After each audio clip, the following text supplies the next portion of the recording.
A lot of the times we ask God for things in our prayer and quiet time with Him, and for the most part, He grants us what we want if it's in His will. And so I was having prayer time with God, and He granted me something that I had been asking for. But as I delved deeper into that thing and what it required of me, I saw that it required a lot of me. And there's the Bible verse of when much is given, much is required. And I found myself kind of panicking in that moment because I'm like, okay, well, this thing needs this and this and this and this and this of me, but I haven't been in a genuine social situation in a long time. This requires this of me, but I haven't done this in years. And in that moment, I knew that God had answered my prayer, even though from the world's perspective, I hadn't gotten a full answer yet. I knew that God had answered my prayer. But I knew that it would take much more of me than previous things did. And I was being honest with God, and I was telling Him about how I'm so excited, for the new things He's bringing in my life. And I'm so excited to finally start living life. I feel like all my life has kind of just looked the same.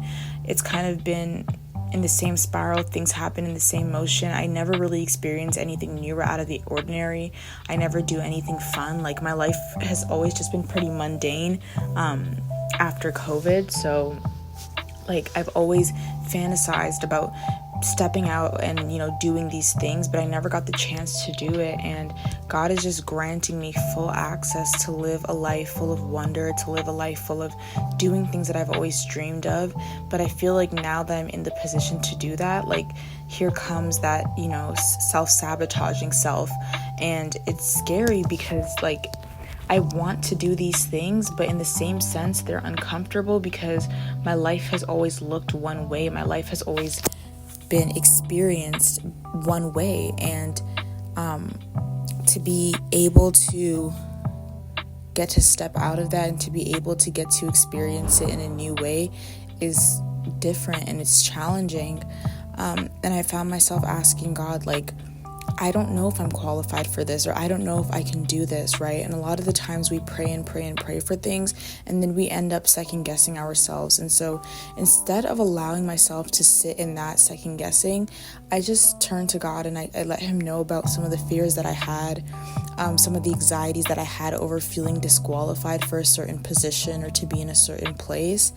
And you have to understand that there's a world of fantasy, and then there's a real world.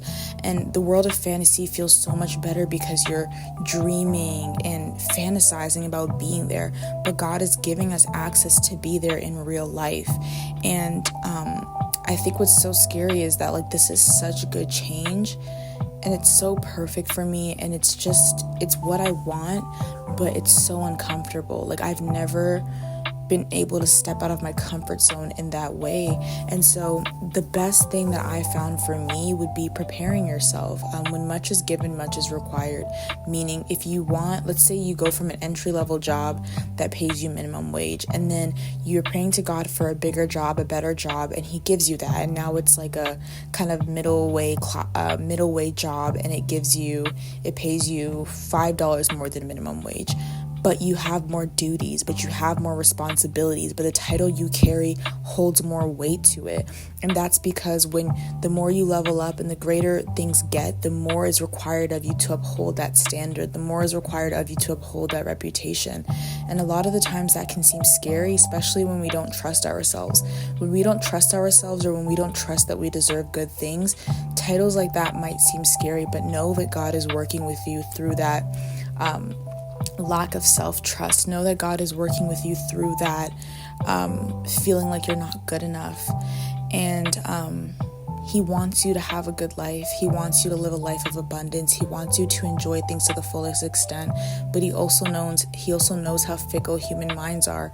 And He also understands how much we toil back and forth, and how much we don't trust ourselves. And that's why it's so important in this season to trust Him, and to trust Him with your emotions, to trust Him with your fears, to trust Him with your anxieties, and to just lay it all down the minute it comes. That's something that I've been practicing, is laying it down to God the minute I spot anxiety, the minute I spot fear, because ultimately God is bringing us to the place that we've prayed for, but we can't keep thinking about the past.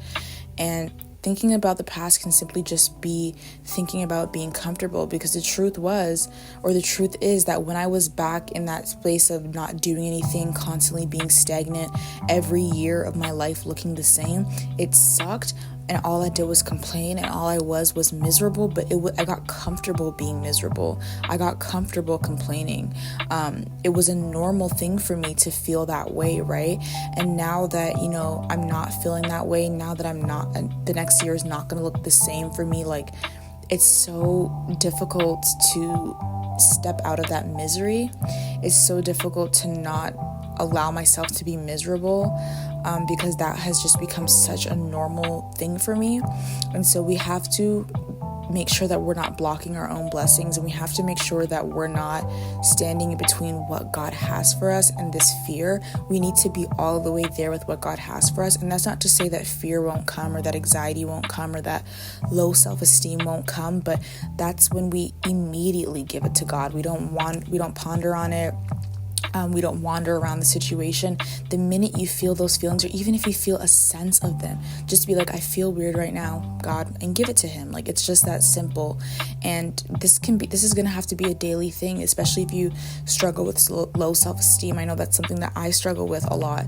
And it's a constant battle of dying to yourself and laying those things at the cross, right? Like, Jesus didn't die for us to wake up every day feeling unworthy. He saw us as worthy enough to die for us. And so this is just your reminder to prepare, and don't be afraid to prepare. Don't be afraid to ask God to prepare you, because good things take time. But once they come, we don't just want good things to come and be there for 2 seconds or just be there for the moment. We want to sustain them. We want to maintain them, and we want to be able to pull connections from these good things in our lives so that God can use them again in our future.